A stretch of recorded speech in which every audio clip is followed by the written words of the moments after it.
Hello students, in the previous lecture we have seen how to obtain the rectangular components of velocity and acceleration as well as how to obtain the tangential and normal components of velocity and acceleration. However, in some cases it is convenient to obtain the radial and transverse components of velocity and acceleration. Radial component of velocity and acceleration are the components of velocity and acceleration in the direction of position vector, whereas transverse components of velocity and acceleration are the components of velocity and acceleration in a direction perpendicular to the position vector. We know that position vector is a vector joining the position of the particle with the origin of the reference system. Now, in order to explain it, I am considering a rod. Let OA is the rod and it is hinged at the position O. Let this rod OA itself is rotating in anti-clockwise manner. So, it is taking different positions like this, which are shown by means of this green line.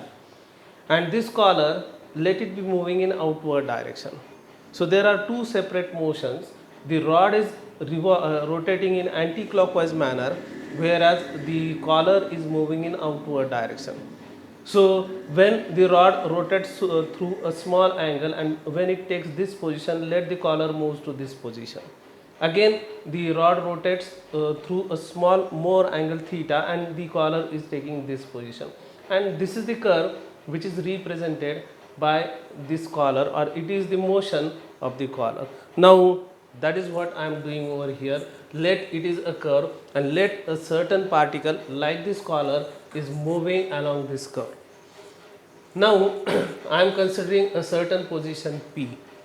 Let the position vector at this position is r bar and the angular position is theta.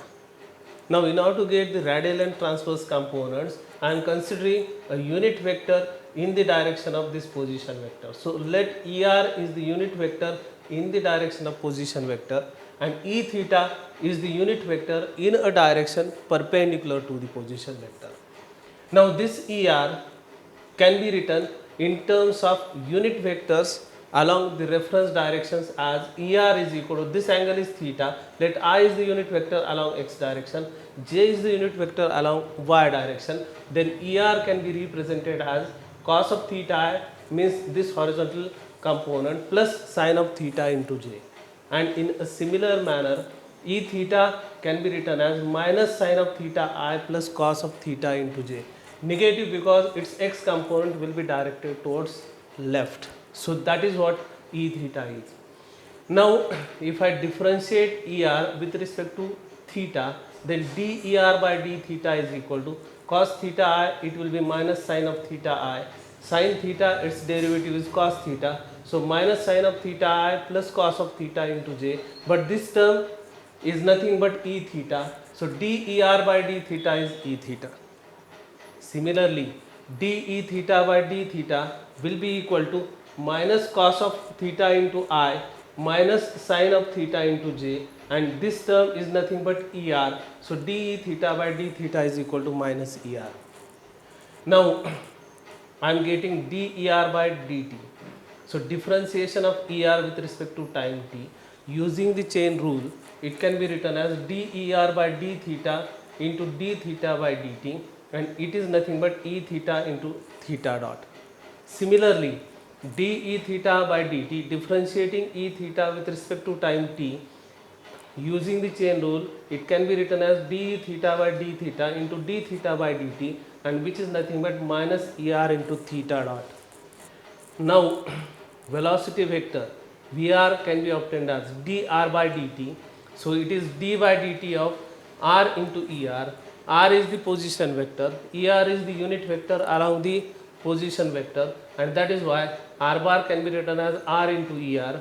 If we differentiate this term with respect to t, we get it as r dot into ER plus r into theta dot into E theta. Now coefficient of ER is nothing but the radial component of velocity. So VR is equal to r dot. Radial component of velocity is given by r dot, whereas coefficient of E theta, which is r theta dot, is nothing but the transverse component of velocity. So v theta is equal to r into theta dot.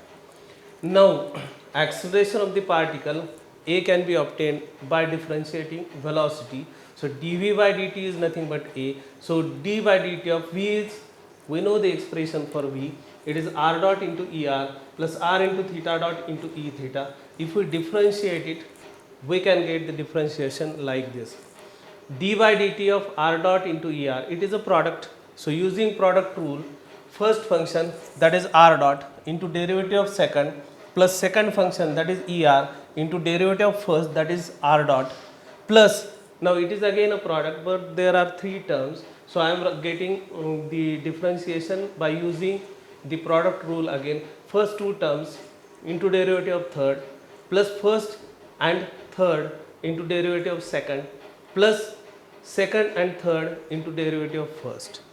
And if we differentiate all these terms and collect the terms containing er and e theta, we will get a as r double dot minus r into theta dot square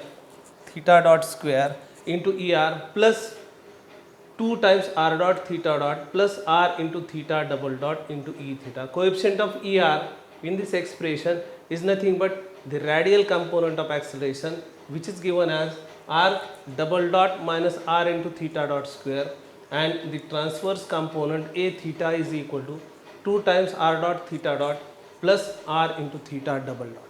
So these are the radial and transverse components of acceleration, whereas these are the radial and transverse components of velocity.